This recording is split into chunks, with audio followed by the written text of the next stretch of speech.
Ik viens grib būt vesels un laimīgs. Sports un sabalansēts uzturs ir nedalāmas lietas, kuras tikai miedarbībā spēj dot vēlamo rezultātu. Jebkurā gadījumā ir jānovērtē speciālistam gan katra cilvēka fiziskās aktivitātes līmenis, gan arī vielmaiņa, dzīves stils.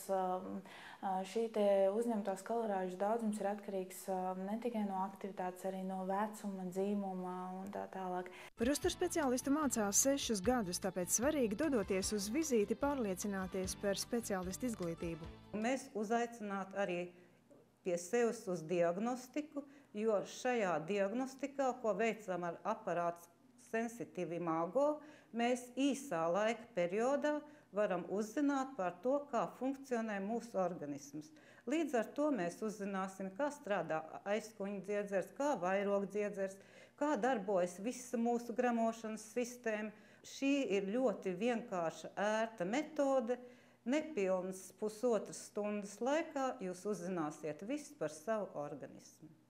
Un tad mēs varēsim stādīt plānu, kā turpmāk rīkoties, un arī konsultējoties ar uzturspeciālistu, veidot pareizi savu diētu. Mīļi gaidām jūs mūsu medicīnas iestādē.